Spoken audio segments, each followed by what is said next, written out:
Good evening, welcome to Kaalpurush astrology. आज फिर एक चार्ट डिस्कस करेंगे मैरिटल इश्यूज़ का। कैटापुल्ट थ्योरी का मैंने एक हिंट लास्ट वीडियो में दिया था, उसके बारे में आज आपको थोड़ा सा डिटेल में बताऊंगा।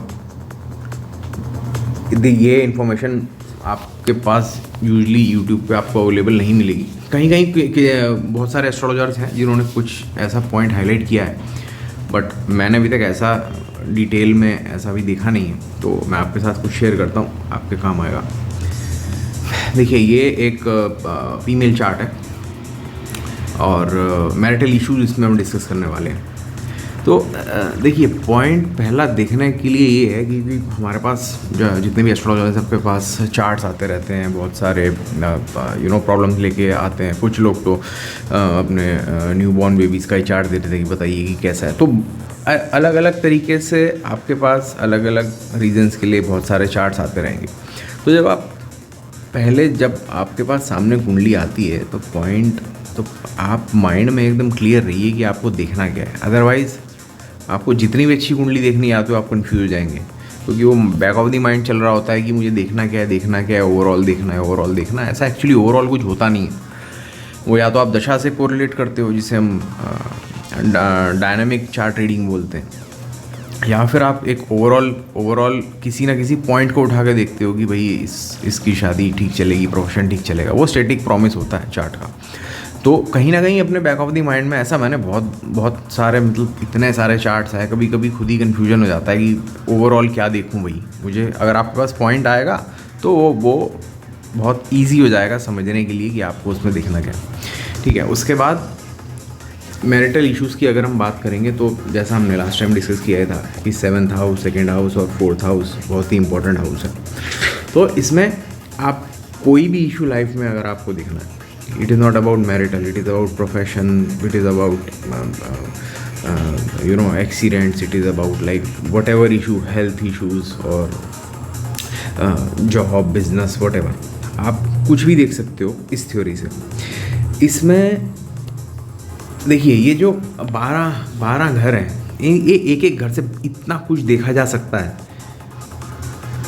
उत्तर कलामृत अगर आप देखेंगे तो ऑलरेडी उसमें हर भाव के लिए 50 to 60, 60 to 70 पॉइंट्स, वहाँ से क्या क्या देखना है वो सब ऑलरेडी दिया हुआ है। छतरी कहाँ से देखते हैं, पान खाना कहाँ से देखते हैं, टायर पंचर हो गया वो कहाँ से देखते हैं, सब कुछ ऑलरेडी बहुत सारी चीज़ें उसमें दी हुई हैं। और बाकी भी बहुत सारे अच्छे एस्ट्रोलॉजर्स हैं जिन्होंने हमारे साथ बहुत सारी इन्फॉर्मेशन शेयर की है। तो एक्चुअली बट आप अगर एक नॉर्मल ह्यूमन बीइंग की लाइफ देखेंगे तो बहुत इतना कुछ तो एक आदमी की लाइफ में होता नहीं है। बहुत नॉर्मल सा एक लाइफ चलता है। एक बर्थ हुआ, स्कूलिंग हुई, उसके बाद जॉब हुआ, शादी, बच्चे, उसके बाद कुछ इश्यूज़ हुए लाइफ में, कुछ ना कुछ इश्यूज़ तो होते रहते हैं, वो हुए और उसके बाद बस ख़त्म, डेथ हो गई और एक्सपायर हो गया बंदा। एंड फिर वही रीबर्थ, वही वो पूरा सिस्टम फिर से चलता रहा।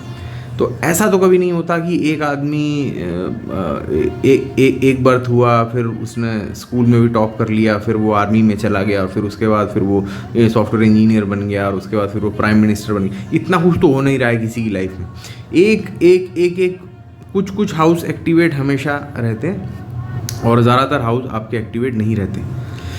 तो सबसे पहला पॉइंट देखने का ये है कि जो सबसे इम्पॉर्टेंट चीज़ जब आपके सामने चार्ट आने वाला है, जो आपको एनालाइज करना है मोर देन लगना also, that is this one, जहाँ पे मैं मार्क कर रहा हूँ, लग्न की डिग्री।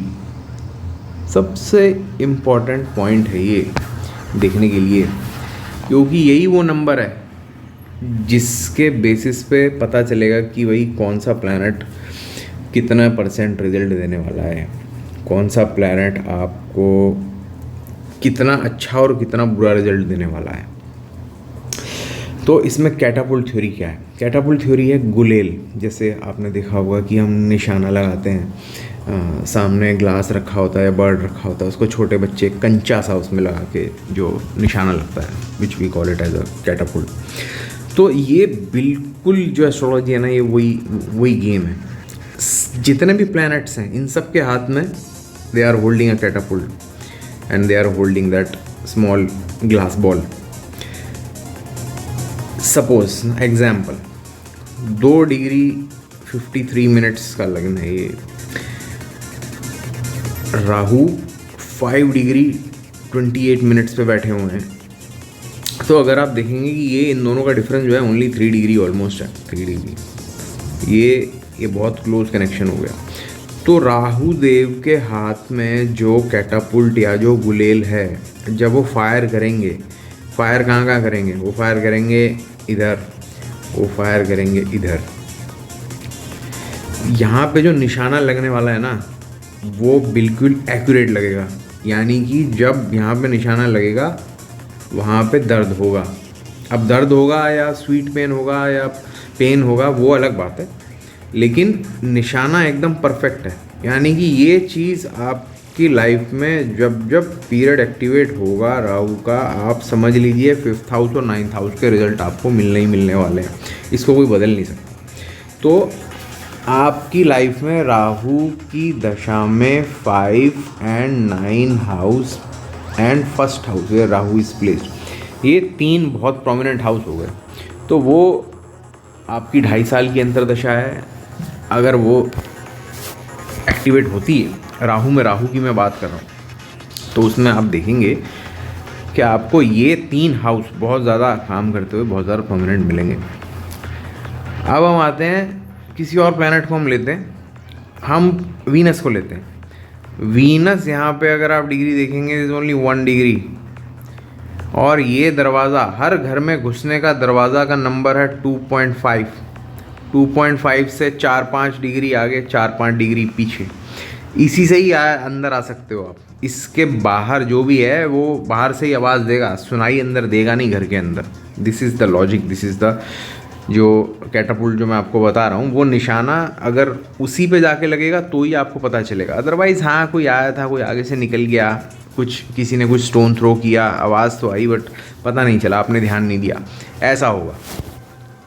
तो क्योंकि आपने यूजली बहुत सारे लोगों को सुना होगा कहते हुए कि यार मेरा शुक्र तो 10th हाउस में बैठा है, और क्लासिक्स में और हर जगह भी लिखा भी हुआ है कि वो सिनेमा से पैसा कमाएगा, आर्ट से पैसा कमाएगा, और फैशन से पैसा कमाएगा, गारमेंट से पैसा कमाएगा, वो टेलरिंग का काम करेगा, कुछ ऐसा। वो मेरे पास मैंने ऐसा बहुत सारे चार्ट देखे इसमें वो कुछ भी नहीं कर रहा है ऐसा, वो कुछ अपना ही कर रहा है, वो बिल्कुल इस फील्ड से अलग होकर काम कर रहा है। तो जब आप बहुत डिटेल में देखेंगे, ये जिन मोहतरमा का चार्ट है, ये एक इंटरनेशनल लाइक MNC में ये एक फ़ैशन इंडस्ट्री में काम करती हैं, और बहुत ही अच्छा इनका करियर है। और आप देखें अगर इसको, इनका जो वीनस है वो 1 डिग्री का है, और वो लगन की डिग्री के बिल्कुल पास है, और ये बिल्कुल हाई फैशन इंडस्ट्री में काम करती हैं, और इनकी अपीयरेंस भी जो है वो बिल्कुल अपने काम के हिसाब से ही है। तो जैसा कि फ़ैशन है वैसे ही उसी से रिलेटेड इनका प्रोफेशन भी है।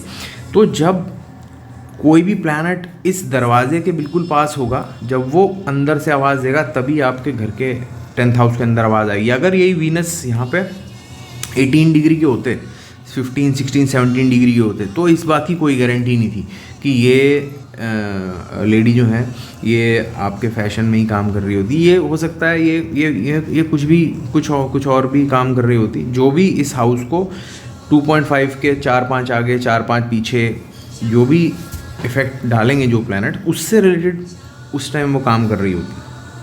ठीक है, तो ये बात आपको समझनी पड़ेगी कि बहुत दुनिया में करोड़ों लाखों बहुत सारे सिग्निफिकेंसीज हैं हर हाउस के, हर प्लैनेट के, बट हर आदमी को सब कुछ नहीं मिल रहा। इसीलिए नहीं मिल रहा है क्योंकि वो बिल्कुल जो है उसके घर के, उसके कान के पास आके वो प्लैनेट बोल नहीं रहा है। तो अब अगर हम बात करें हम सन की बात करते हैं। सन में भी अगर आप देखेंगे तो 9 और 3rd हाउस जब भी उनका टाइम आगे एक्टिवेट होगा, क्योंकि वो लगन की डिग्री के बहुत ज़्यादा पास है। इस कुंडली में अगर आप ध्यान से देखें तो मरकरी और मून को छोड़ के यूजली सारे प्लैनेट्स विदिन 6 डिग्रीज़ में आपके जो 2.53 जो लगन की डिग्री है उसके आसपास हैं। तो जब भी टाइम एक्टिवेट होगा जिस भी प्लैनेट का, इनको उसका रिजल्ट अच्छा मिलेगा। आपने कई बार लोगों को कहते हुए सुना होगा, यार मेरी योग कारक की दशा स्टार्ट हो गई, 9th हाउस की ये हो गया, 10th और 11th, हमारा तो कुछ नहीं हुआ, नॉर्मल चल रहा है। आप सीधा देखो कि क्या उसकी लगन की डिग्री और प्लैनेट की डिग्री में बहुत ज़्यादा डिफरेंस तो नहीं है। अगर बहुत ज़्यादा डिफरेंस है तो कुछ बस हल्का सी हवा का झोंका आएगा, कुछ पता होता कुछ भी नहीं चलेगा, ऐसे ही निकल जाएगा टाइम। तो ये जो कैटापुल्ट थ्योरी में आपको बता रहा था वो यही है। कैटापुल्ट जब राहु का टाइम आएगा तो ये कैटापुल्ट ये तीर की तरह यहाँ पे आके लगेंगे। जब वीनस का टाइम आएगा तो ये तीर की तरह ये दोनों हाउस एक्टिवेट हो जाएंगे, क्योंकि इन्होंने बिल्कुल बुल्स आई मारा हुआ है, बेल का बटन बिल्कुल दबाया हुआ है। जैसी बेल का बटन कोई तेजी से दबाता है, आप दरवाज़ा खोलते हो ना सीधा कि ओके प्लीज़ वेलकम कम इन, ऐसे होता है। अगर कोई बेल नहीं बजाएगा, कोई आसपास की दीवार पर नॉक करेगा, आपको तो पता भी नहीं चलेगा कि क्या हो रहा है। ठीक है, तो सेम वे में अगर आप देखें यहाँ पे मार्स भी है। मार्स का कैटापुल्ट सीधा यहाँ पे ये तीर चलेगा 11th हाउस में, 2nd हाउस में, 3rd हाउस में। देखिए, तो ये मेन हाउस हैं जो जहाँ पे आके जिस तरीके से एक्टिवेट होने वाले हैं। तो आपको ये देखना है कि जब भी जिसकी भी दशा आने वाली है वो सिर्फ यही हाउस एक्टिवेट होंगे और बहुत अच्छी तरह एक्टिवेट होंगे, यानी कि ऑलमोस्ट 90% रिजल्ट देने लायक हो जाएंगे ये प्लैनेट और ये हाउसेस, क्योंकि ये बिल्कुल इसके पास बैठे हुए हैं। अभी हम प्लैनेट का रिजल्ट पे नहीं जा रहे हैं। बेसिकली हम ये नहीं देख रहे कि वो अच्छा देगा बुरा देगा, क्योंकि उसके बाद भी there are lot of factor. But सबसे पहला फैक्टर यही है, क्योंकि नक्षत्र किस नक्षत्र में बैठे हैं आपको देखना पड़ेगा। ये 2.53 हर हाउस में जो 2.53 है, इनका नक्षत्र लॉर्ड कौन है, वो ऑलमोस्ट गेट कीपर बन जाएगा। वो जो बेल बजने पे जो दरवाज़ा खोलेंगे वो हाउस लॉर्ड से पहले नक्षत्र लॉर्ड खोलेंगे। तो हम लोग उसमें जाएंगे, वो सब नेक्स्ट वीडियो में हम लोग बात करेंगे, हम और धीरे धीरे डिटेल में इसको समझेंगे। लेकिन सबसे पहले जो कैटापुल्ट थ्योरी का आपको समझने वाली बात यही है कि मान लीजिए यहाँ पे वीनस ये अगर 18 डिग्री के होते 18 डिग्री के होते वीनस, तो आप मान के चलिए कि आपको कुछ भी इसका रिज़ल्ट मिलने वाला नहीं था। थोड़ा बहुत रिज़ल्ट मिलता, ना अच्छा मिलता ना बुरा मिलता। अगर बुरा होता तो ज़्यादा बुरा भी नहीं मिलता, ज़्यादा अच्छा होता तो ज़्यादा अच्छा भी नहीं मिलता। तो ये इस तरीके से आपको थोड़ा सा सोच के चलना पड़ेगा। इस तरीके से आप एनालाइज करेंगे, आप देखेंगे कि रिज़ल्ट्स आ रहे हैं, रिज़ल्ट आपको मिल रहा है। अब हम बात करेंगे कि मैरिटल इश्यूज़ यहाँ पे क्यों हुए। अब मैरिटल इश्यूज़ अगर आप देखें, जैसा कि हमने डिस्कस किया है, 2.53 का डिग्री का लग्न है, तो सब हाउसेस का एंट्री पॉइंट जो हो गया वो 2.53 हो गया। तो यहाँ पे जो केतु देव हैं ये बहुत ही क्लोज बैठे हुए हैं 2.53 के। तो यहाँ पे इन्होंने कुछ ना कुछ थोड़ा बहुत एडजस्टमेंट, थोड़ा बहुत इश्यूज़ देते ही हैं, क्योंकि प्लैनेट अपना कारकत्व, अपने सिग्निफिकेशन देता है और उसके बाद फिर जहाँ का वो हाउस लॉर्ड होता है वो तो फिर, बट केतु फिर तो ऐसी कोई राशि नहीं है, तो वो मरकरी का रिजल्ट देने वाले हैं। और मरकरी ऑटोमेटिकली यहाँ पे आके कहाँ बैठ गए, आपके 8th हाउस में बैठ गए। 8th हाउस में आके बैठ गए। अब 7th हाउस बहुत प्रोमिनेंट हो जाता है, क्योंकि ये MTK है, यानी कि मूल त्रिकोण साइन है। MTK मूल त्रिकोण साइन, ये 4th house peace, marital peace, happiness के लिए प्रोमिनेंट हाउस है। लेकिन पाइसिस लगन के लिए इसके लॉर्ड का कोई ख़ास इफेक्ट नहीं पड़ेगा, क्योंकि यहाँ पे मूल त्रिकोण साइन नहीं है। तो आपको जब भी पाइसिस साइन आपको एनालिसिस करना है तो आप 7th हाउस देखेंगे और आप 2nd हाउस देखेंगे। यहाँ पे मार्स और मरकरी दोनों बहुत ज़्यादा इंपॉर्टेंट हो गए। अब हम देखेंगे कि क्या इन मार्स और मरकरी को कोई हिट आ रहा है, कोई कैटापुल्ट हिट आ रहा है, कोई भी इनके हाउस में किसी तरह की कोई प्रॉब्लम आ रही है, या इनकी मूल त्रिकोण साइन में कोई कैटापुल्ट हिट आ रहा है। तो यहाँ पे अगर आप देखिए साइन, ये जो साइन है ना 6 नंबर, मरकरी की जान जो है ना इस तोते में है। 6 नंबर में मरकरी की जान है। अगर 6 नंबर को कुछ होगा ना, मरकरी ऑलमोस्ट हाफ पावर ख़त्म हो जाएगी मरकरी में ज़्यादा दम बचेगा नहीं। सेम सैटर्न की जान बसती है 11th साइन में, मार्स की जान बसती है एरीज़ में। तो आपको मूल त्रिकोण साइन को भूलना नहीं है इसमें। और जो कैंसर 4 जो है वो मून की जान बसती है इसमें। 2 नंबर में नहीं, मूल त्रिकोण में नहीं, मून की जान इसमें बसती है कैंसर में। सन यहाँ पे, इसको ज़रा सी भी चोट लगेगी ना, दर्द सन को होगा। वो रिज़ल्ट देने में वहीं पे रिज़ल्ट हाफ हो जाएगा, क्योंकि वो दे ही नहीं पाएंगे, उनकी पावर है ये। तो ये पावर हाउस है, इससे चलता है। तो जब जैसे ही वो 8th हाउस में गए ये प्लैनेट दोनों, मार्स और मरकरी, तो ऑटोमेटिकली वो आप देखेंगे कि इनका रिज़ल्ट वीक हो जाएगा, इनको रिज़ल्ट अच्छा नहीं मिलेगा, मैरिज में इश्यूज आने लगेंगे। अभी तक डिवोर्स नहीं हुआ है, डिवोर्स के चांसेस कम हैं। आप ये देखें, जुपिटर की सीधी दृष्टि 7th हाउस में पड़ रही है। ये जुपिटर 15 डिग्री के होते कुछ भी ना होता, अलग करा चुके होते। आप हम लोग हमेशा डिस्कस करते हैं गुरु की दृष्टि है, बच गई गुरु, कभी तो गुरु की दृष्टि बचा रही है, कभी गुरु की दृष्टि कुछ नहीं कर रही। अगर गुरु कारक हैं, उनकी मूल त्रिकोण साइन 6-8-12 में नहीं पड़ते और तब वो डिग्री के पास अपना एस्पेक्ट देते हैं, तो आपको बचा ले जाएंगे बड़ी बड़ी प्रॉब्लम से।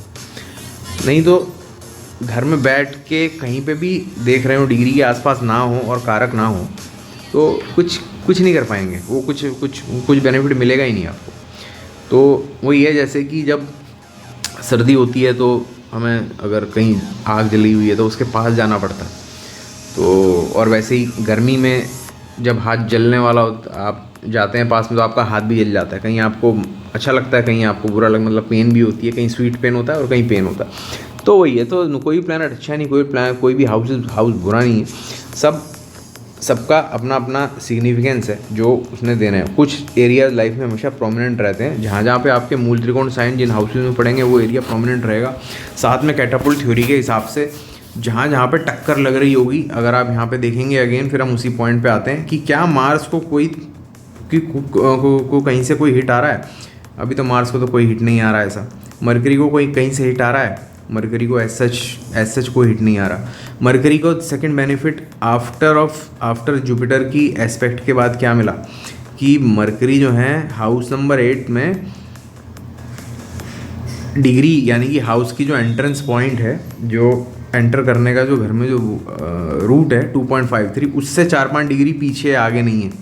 अगर ये 5 या 7-8 डिग्री तक या फिर 27-28 डिग्री तक अगर मरकरी होते इस हाउस में, तो प्रॉब्लम सीवियर हो जाती, तो साथ में रहना बहुत ही मुश्किल हो जाता। अभी क्या हुआ कि 8th हाउस के भी एंट्री पॉइंट से थोड़ा सा दूर बैठे हैं, तो वहाँ पे अगर कुछ प्रॉब्लम आ भी रही है तो उससे थोड़ा सा हट के बैठे हुए हैं, इसलिए इतना ज़्यादा एफ्लिक्शन आ नहीं रहा है। समझे आप? आपको हाउस में भी वो देखना है, प्लैनेट की डिग्री में भी देखना है, और उसकी जो प्लेसमेंट बिल्कुल उस पॉइंट के आसपास हो रही है, तो प्रॉब्लम अच्छाई बुराई दोनों आपको उसी तरीके से मिलेंगी। यही एक्चुअल में गेम है समझने वाला, कि हम लोग कभी कभी चूक जाते हैं कि रिज़ल्ट यार आया नहीं हमें, तो या आया तो उतना नहीं आया जितना हमने एंटिसिपेट किया था।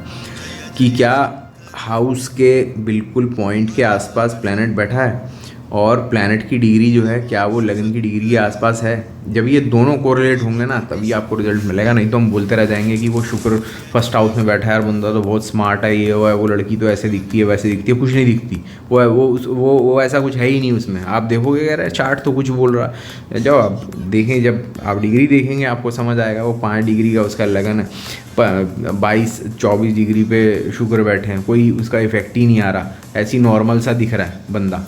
वो उसमें तो कोई ऐसी बात ही नहीं है शुक्र वाली, जो कि पंडित लोग प्रेडिक्ट कर रहे थे कि भाई ये तो बड़ा हीरो बनेगा, ये तो ऐसा हो जाएगा, बहुत ही स्मार्ट होगा, ऐसा होगा। तो मैं आपको ये सारी डिटेल्स बता दी आज के वीडियो में। मुझे लगता है इसको हमें आप यहीं पे इन सब पॉइंट्स की सारी प्रैक्टिस कीजिए, और हम इसको हाउस बाय हाउस देखेंगे, प्लैनेट बाय प्लैनेट देखेंगे, किस तरीके से इसको D9 के साथ भी ब्लेंड किया जाएगा, और किस तरीके से आपके प्रोफेशन में आने वाली प्रॉब्लम्स और आपके मैरिटल में किसी भी लाइफ के पड़ाव में आने वाली प्रॉब्लम को हम कैसे देख सकते हैं। अभी हम नक्षत्र पे, कस्पल सब लॉर्ड पे, उस पे नाड़ी पे, उन सब की ये तो हम बहुत बेसिक में अभी हम बात कर रहे हैं। आप अगर ये कर लेंगे ना, आपका 40 to 50% आप यहीं से ही पकड़ लेंगे, प्रिडिक्ट कर लेंगे, क्योंकि सबसे पहले तो प्लैनेट ही है, बाकी तो सब नक्षत्र है, सब कुछ है, कस्पल सब लॉर्ड भी है उसमें। लेकिन बहुत कुछ तो आपको सिर्फ चार्ट देख के और डिग्री देख के ही समझ आ जाता है कि दशा कैसी जाएगी, दशा कैसी नहीं जाएगी। वो 6-8 बैठे हैं, वो 3-11 बैठे हैं, वहाँ तक आपको जाना ही नहीं। वो सब बहुत बात की बातें हैं। आप ये देख के अगले आने वाले वीडियोज़ में एक बार हम और भी इसको गोइंग फॉरवर्ड हम लोग इसको डिस्कस करने वाले हैं। आप उसमें देखेंगे कि आप देख के ही बता देंगे कि ये भाई इसकी दशा अच्छी जाएगी या नहीं। आपको D9 में जाने की ज़रूरत नहीं पड़ेगी, आपको नक्षत्रों में जाने की ज़रूरत नहीं पड़ेगी। मेन पॉइंट ये है कि प्लैनेट की जान तो नहीं निकल गई। आपको ये देखना है कि कहीं उसकी बिल्कुल दिल पे कोई तीर या कोई कैटापुल्ट का कंचा तो वहाँ पे नहीं लगा हुआ, चोट ऐसा उसको लगा हुआ है कि भाई वो तो चल ही नहीं पा रहा, या वो रिजल्ट दे ही नहीं पा रहा, चाह के भी नहीं दे पा रहा। या किसी हाउस को ऐसी जगह चोट तो नहीं लगी हुई बिल्कुल कि यार वो तो उसको देना था रिजल्ट हाउस 10 का, बट वो हो नहीं पा रहा। उसके बाद ये सारी वो कोई अलाइनमेंट और वो बैलेंसिंग, ये सारी बातें सब उसके बाद में आती हैं कि अगर कोई वहाँ पे हिट कर रहा है तो उसको कैसे हम बैलेंस किया जाए और कैसे उसको ठीक किया जाए। बट सबसे पहले आपको देखना ये है कि कौन सा प्लैनेट स्ट्रांग है, कौन सा प्लैनेट स्ट्रांग नहीं है, कौन सा प्लैनेट रिजल्ट देगा, कौन सा प्लैनेट अच्छा होते हुए भी रिजल्ट देगा नहीं, किस हाउस का आपको रिजल्ट मिलेगा और नहीं मिलेगा, अच्छे बुरे पे बाद में आएंगे। ठीक है, तो नेक्स्ट क्लास में मिलते हैं। मैं कह रहा हूँ ये आप मजाक नहीं कर रहा, आप ये वाले पॉइंट्स एक बार कुंडली पे 4-5 चार्ट पे आप लगा के देखिए, सिर्फ बेसिक पॉइंट जो मैंने बोले हैं, आपको बहुत बढ़िया रिजल्ट मिलेगा, मज़ा आ जाएगा आपको, और फिर आपका इंटरेस्ट बिल्डअप होगा। और 1-2 दिनों में मैं फिर इसमें I will keep on adding the new videos. Thanks guys.